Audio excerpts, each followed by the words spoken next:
aytib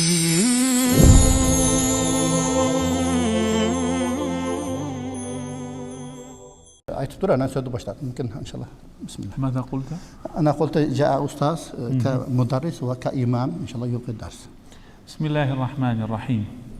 الحمد لله رب العالمين، وأفضل الصلاة وأتم التسليم على سيدنا ونبينا محمد وعلى آله وصحبه أجمعين ومن اهتدى بهديه إلى يوم الدين. يا ربنا لك الحمد كما ينبغي لجلال وجهك ولعظيم سلطانك، لا نحصي ثناء عليك أنت كما أثنيت على نفسك. اللهم علمنا ما ينفعنا وانفعنا بما علمتنا وزدنا علما وعملا متقبلا يا كريم. رب اشرح لي صدري ويسر لي أمري واحلل عقدة من لساني يفقه قولي. آمين آمين.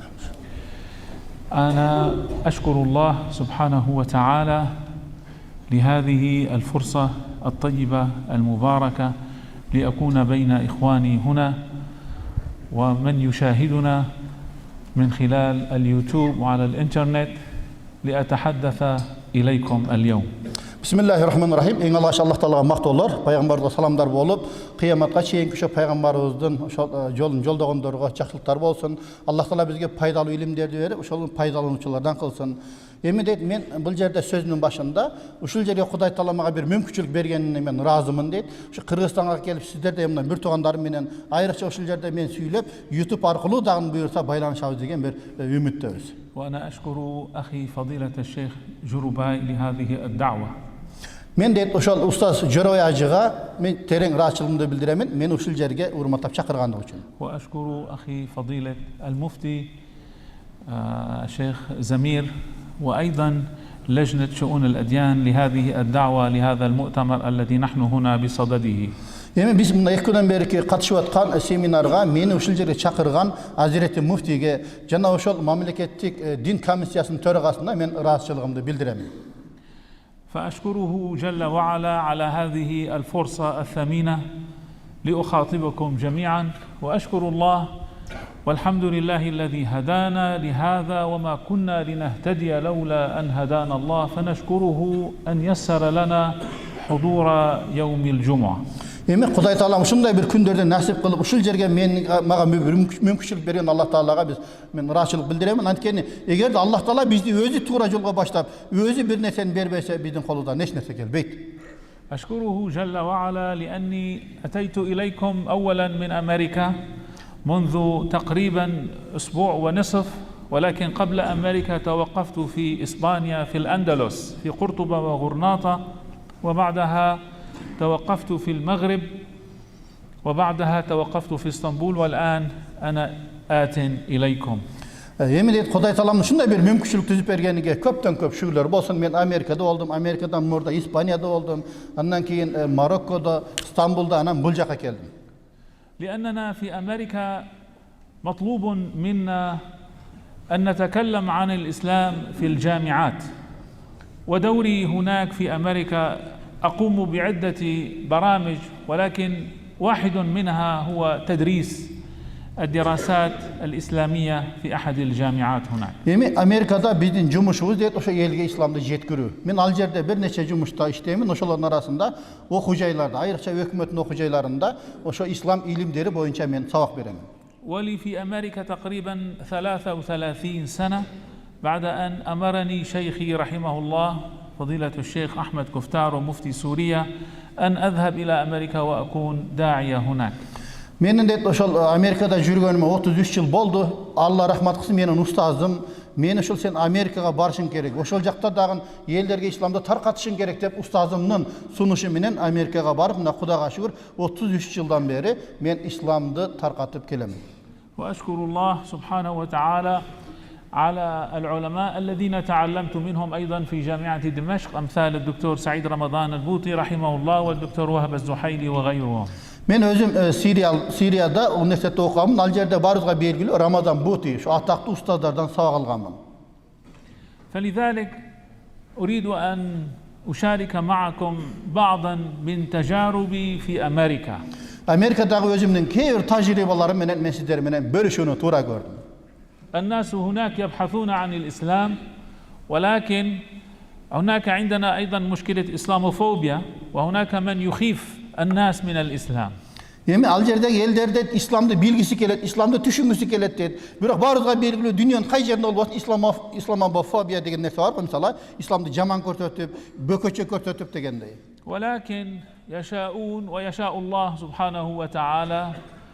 Бирок алар деле каалайт, бирок Аллахтын каалаганы болот экен да. ومشيئة الله هي الغالبة.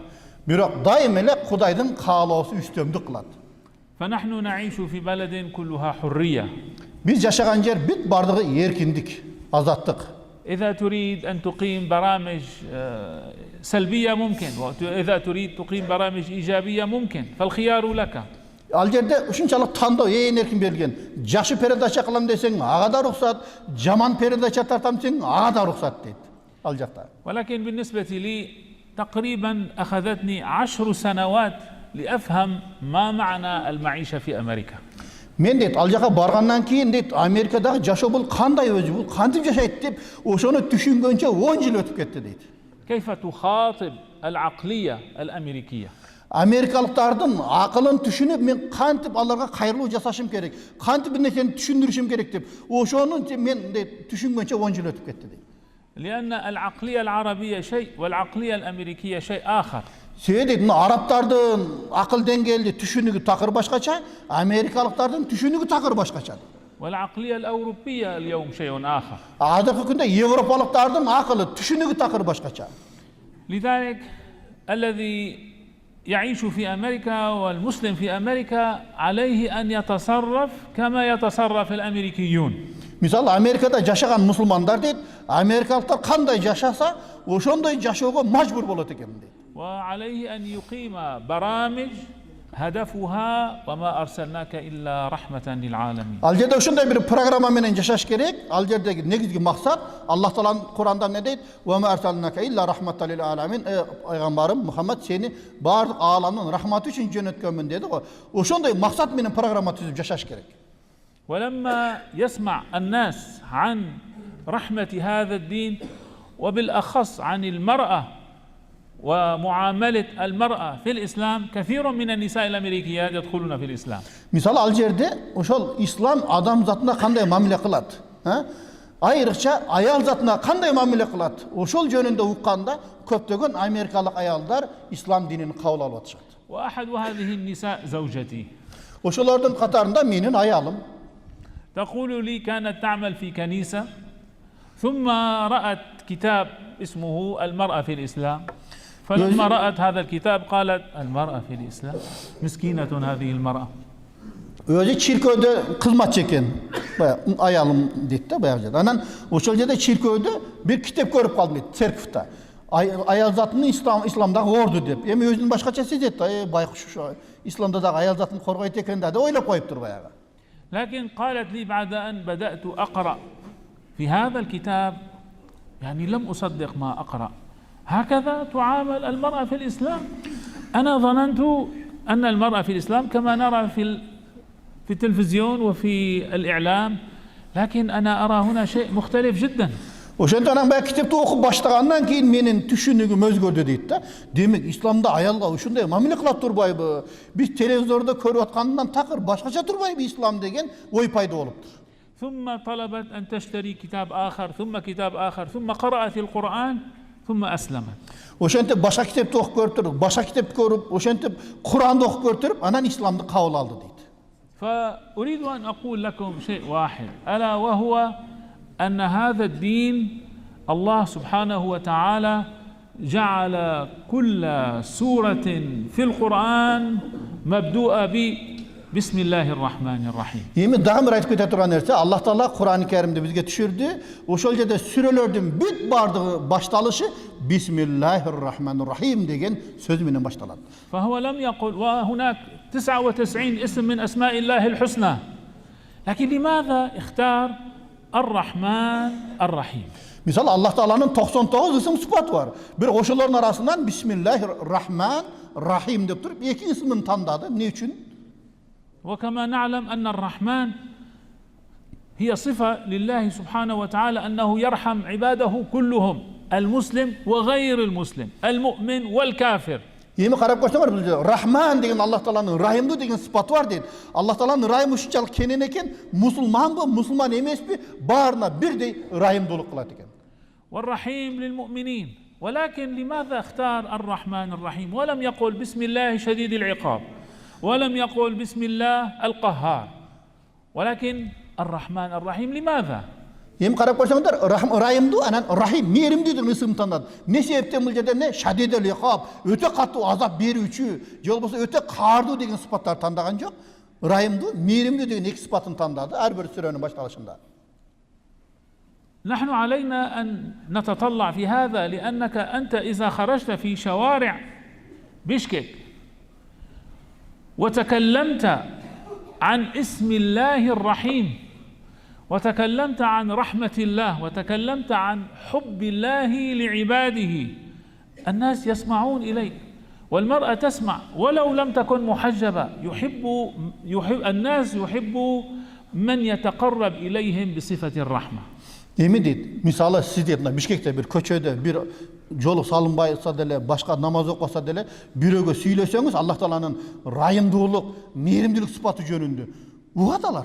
Эч качан каршы чыкпайт. Анткени ошол Аллах Тааланын мээримдүүлүк сыпатын айтканда эч ким ага каршы чыга албайт. يعني أنا عندي مشكلة أحيانا لما أسمع بعض الخطباء الخطبة مثلا 20 دقيقة أو نصف ساعة 15 دقيقة تكون كلها عن جهنم. طيب هل تكلمت أيضا 15 دقيقة أيضا عن الجنة؟ Эми карасаңыздар, кээде мен таң калам дейт да. Мисалы, имамдар, кээ бир имамдар бар дейт, жарым саат лекция окуй турган болсо, 15 минутасы жаллаң тозак жөнүндө айтып элди, коркутуп коет дейт.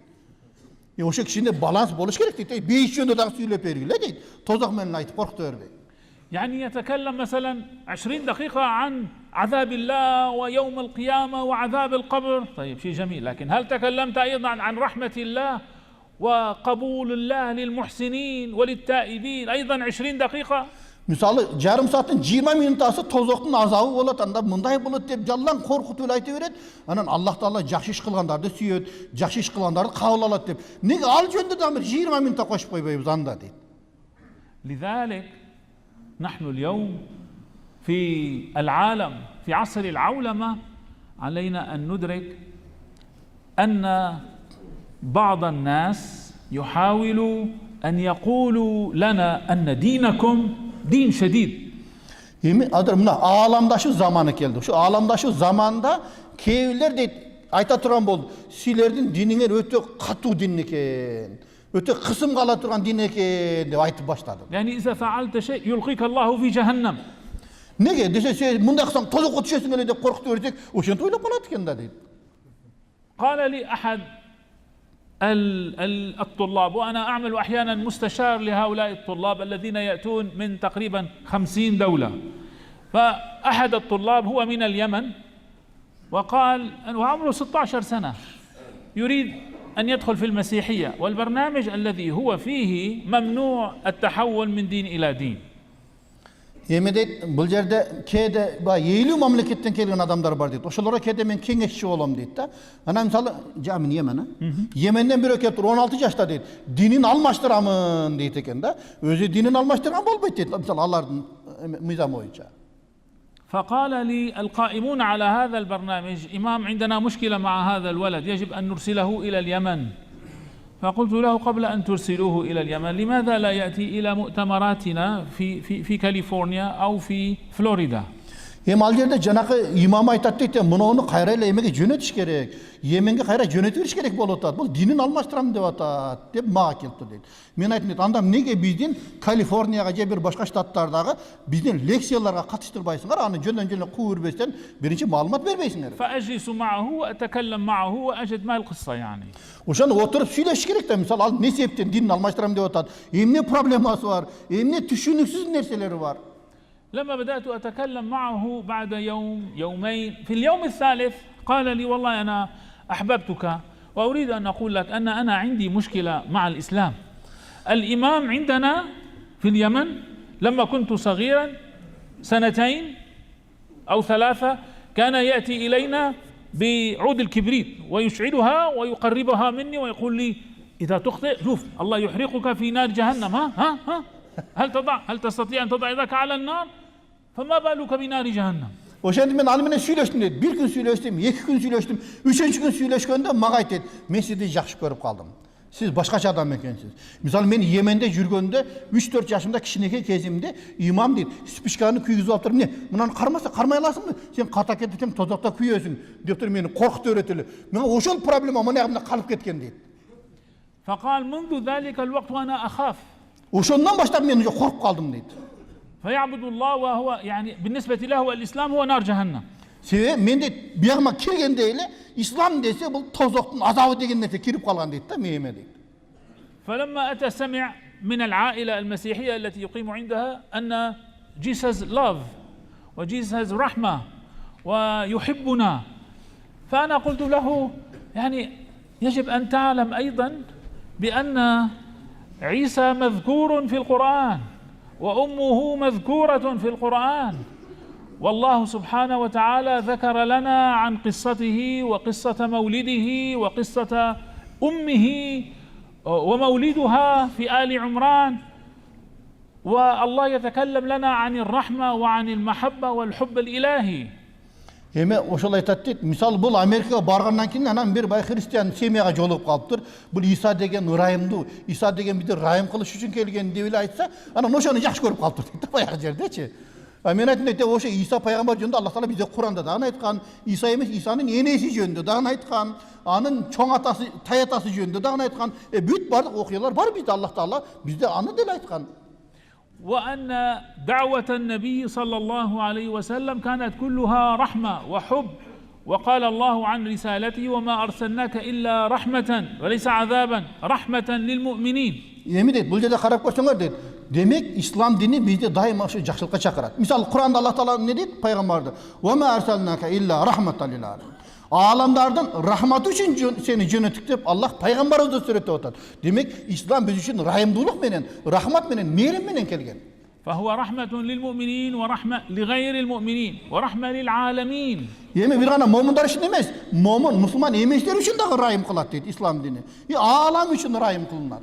أنا أقول هذا لأننا في بشكك، ولأننا في كيرغستان، ولأننا في كازاخستان، ولأننا في أوزبكستان، وفي كل آسيا الوسطى الآن عندنا السوشيال ميديا، والسوشيال ميديا توصل لكم يعني أخبار وأخبار وأخبار كثيرة كل يوم. عليك أنت أن تشارك مع أولادك في البيت ومع الشباب أن هذا الدين مبناه على الرحمة، وأن الله بدأ كل سورة في القرآن بسم الله الرحمن الرحيم. Эми дейт, мен Кыргызстанда, Казакстанда, Өзбекстанда кайсы жерге барсам мен ушул нерсени айтат элем дейт. Себеби азыр бизде эмне ааламдашуу заманында бизде эмне медиа чоң рол ойноп калды дейт. Медиа аркылуу көптөгөн маалыматтар таркап атат. Ошол себептен сиздер үйдө отуруп алып туруп, үй бүлөңүздөр менен бала чака менен ошого шериктеш болуңуздар. Ошолорго туура маалымат жеткириш керек. Туура эмес маалыматты алып албасын ошо медиа аркылуу. Ошондуктан биз айталы, мына бисмиллахир-рахманир-рахим, Аллах Таала райымдуу, мээримдүү, ислам мээримдүүлүктүн дини деп туруп, ошону биз түшүндүрөлү. Эгер үй бүлөбүзгө, бала чакабызга биз түшүндүрбөсөк, медиадан башка маалымат алып алышы мүмкүндүгү бар. وأن الصلاة ورمضان والزكاة والحج تكلموا لهم عنهم من خلال الرحمة ومعاني الرحمة في الصلاة، ومعاني القرب من الله سبحانه وتعالى في الصلاة، ومعاني أن يلهمك الله سبحانه وتعالى ما فيه خير دنياك وخير آخرتك في الصلاة. Эми дейт, бул жерде намаз, орозу, ажылык жөнүндө айтканда биз балдарга өтө катуу эмес, райымдуулук менен кирели дейт. Мисалы намаз окусаң, Аллах Таала сага райым кылат. Акыретте ушундай бир жакшылыктар бар деп туруп, жаллан жакшылыктарды кошо түшүндүрөлү баягы жерде. Өтө катуу кетпешибиз керек да. Ошону не райымдуулук менен, мээримдүүлүк менен намазды, орозону түшүндүрө турган болсок, ал башкача түшүнөт. وكيف أن رمضان بحد ذاته النبي يقول صوموا تصحوا هذا لمصلحتك، وتصور أنه لو لم يكن هناك شهر تبتعد فيه عن الطعام والشراب. يعني أنا ما أريد أن أقوله هو شيء واحد، عرفوا الناس يعني كما كان النبي صلى الله عليه وسلم يقول أحبوا الله لما يغذوكم به من نعم. Эми дейт, бул жерде биз балдарга түшүндүргөндө биз айтышыбыз. Мисалы орозону пайгамбар эмне дейт? Силер орозо кармагыла, ден соолуңар чың болот деген. Misal orazada biz tamagını tıyılbastan başka köp nerse menен tıyılabız. Özüge dagы пайда, биздин аң сезимибизге дагы пайда. Ошондуктан biz Allah Taala bizge кандай жакшы нерсени берген болсо, Allah Taala'nın bergen, bizge razı olup bergen жакшылыктарын biz эмне элдерге айтып түшүндүрүшүбүз керек. أنا تعرفت على أحد الإخوة في المطار قال لي أنه كان في المطار فرأى غير مسلم يريد أن يشتري ساندويشة يعني ساندويتش، فبعد أن طلب الساندويتشة وكل شيء لما أتى ليدفع تذكر أنه ما عنده المال الكافي فقال لا أنا لا أريد هذه الساندويتشة. كان وراءه واحد مسلم قال لا أعطيه الساندويتشة وهو دفع له عن الساندويتش. بعدها هذا الإنسان يعني أنت لا تعرفني كيف تدفع لي؟ قال هذا لأني أنا مسلم وهذه صدقة، أنت تريد أن تأكل طعام، هذه صدقة. ما معنى صدقة؟ وما من حديث إلى حديث إلى حديث هذا الإنسان دخل في الإسلام. Misalı biz de köp nersege küp olduk. Misal aeroportta deyit bir Müslüman emes birөө deyit ошол жерде сэндвич aldı deyit жанагы aeroportта deyit. Кийин эле караса чөнтөгүндө акчасы да жок экен, карты да жок, унутуп калыптыр. Мен дейт ошол жерде жетпейт экен, сэндвичти жебейм десе, кезекте турган аркасында 3-чү киши deyit. Бол берер, мен төлөп коем деп төлөп койсо дейт, баягы таң калат дейт. Сен мени тааныбасаң, көрбөсөң, неге мага төлөп атасың десе, мен мусулманмын. Bizde İslam dininde sadaka bir jakşılık kılı degen nerse var dese. Jakşılık degen ne dese, oşente bayağı davat kılıp, oşa bir sendviç menен İslamga ötkörüp koy dese, bayağı төлөп koyup. لذلك ما أريد أن أقوله هو وأنهي كلامي بحديث رسول الله صلى الله عليه وسلم حين قال Men bir söz aytıp dur, Peygamberin hadisini aytıp dur, ana sözünü jıyıntıktayın. إنكم لن تسعوا الناس بأموالكم ولكن ليسعهم منكم بسط الوجه وحسن الخلق. Emin deydi, sen oşa elderge sen akçaң menен жайылта албасаң deydi, жайылта албаган нерсени sen de жакшы мүнөз менен, жылмайы менен жайылтып койсоң болот дейт да бул жерде хадистин маанисинде. لأن هناك بعض الناس لا يعرف كيف يبتسم يعني. Кейбир адамдар бай жылмайганды да билбейт. دوما عبوسا قمطريرا. Дайыма эле ушу баягы бирөө менен уруша тургандай жүрөт дейт да, мындан айтып ал. يعني نحن نعبد الله سبحانه وتعالى الرحمن الرحيم. ابتسم معلش ابتسم. Эми Аллах Таалага сыйынып атабыз. Аллах Таала райымдуу, боорукер, мээримдүү деп атабыз. Кишини биз дагы райымдуулук үчүн жылмайып коелу дейт баягы жерде. Кабаңы салып эле жүрө бербей. فأنا أشكر الله سبحانه وتعالى أن يسر لي هذا اللقاء مع إخوتي في بشكك البلد التي أحبها. طبعا أنا أحب كل كيرغستان، ولكن أشكر الله سبحانه وتعالى أن زرت هذا المسجد، وأشكر أيضا أخي فضيلة الشيخ جورباي على دعوته، وأشكر أيضا السفارة الأمريكية التي دعتني من قبل في عام 2015، ثم لجنة شؤون الأديان في هذا المؤتمر.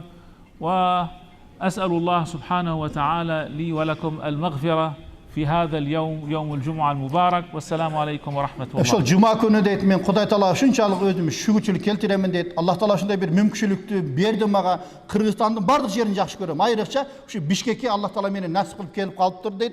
Мен ушу Аллах Таалага шүгүрчүлүк келтиремин. Ошол менен биргеликте мына мен муфтиятка, Жорой устазга дагы ушул мешитке келип бир сүйлөп бериңиз деп чакырганга ыраазычылык билдиремин дейт. Мен дейт ошол Американ посольствосу 2015-жылда чакырган дейт. 2015-жылда келгем дейт. Мен бүт барыңыздарга мен ыраазычылык билдиремин. وأقول هذا لأن النبي يقول من لم يشكر الناس لم يشكر الله.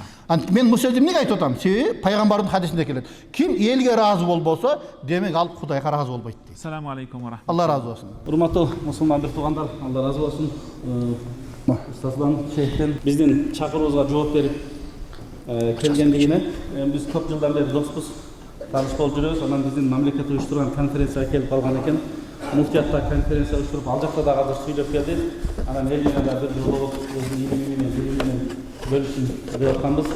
Атыңыздардан рахмат айтып коелу. Ашкурукум Маулана. أنتم جئتم إلى بلدنا بلد بلدكم وهذا في ميزان حسناتكم يوم القيامة. أنا كل شو بيزن بارو زن أتمنى بير كشنا بيلك بيرقى يولدك. قرصة بمينة. Thank you. شكرا. يعني هذا بوزي. ما شاء الله. بيت قرغيزي. أنت في مقر رئاسي رأيتم. نعم نعم. Bu prezident'in heziyet sazda jatlıqat da. Bozuydu korbin de otomatikta geliyor. نعم. Uşul Kırgızstan'da estetip turadi. Ana saatni da qarab qo'yasiz. وإن شاء الله مرة سآتي بزوجتي ونسكن هنا. İnşallah. Keyingi malda kelib turib, shu yerda yashaymiz deydi. Ayol bilan keldik. إن شاء الله. شكرا. شكرا. Ana bizde Kırgızistan dese baldı. Asal delestetet. İnşallah ustazga mana asaldan 4 türünden aldık. الله الله الله. Mına atları. Şükran. Bu жерден Toktagulduku, Atbaşınıkı deyit, Isıkköl'dükü, Gireşkanıkı deyit. 4 türünden biri o isteyenge Şükran. ustazga. شكرا. جزاكم الله خيرا. Asal آه mutanavva. نعم. Al-Jibal. Kullu Kırgızistan muzakkara. ولكن هذا العسل ليس كهذا العسل وهذا العسل. Biroq endi deyit, bu balыңar жақсы ekan deyit. Biroq bu Jo'rabay ustazga o'xshagan asalning janida hech narsa emas deyit. Yo'q, nima qilib o'xshasiz da aytib o'tadi. Balo desa.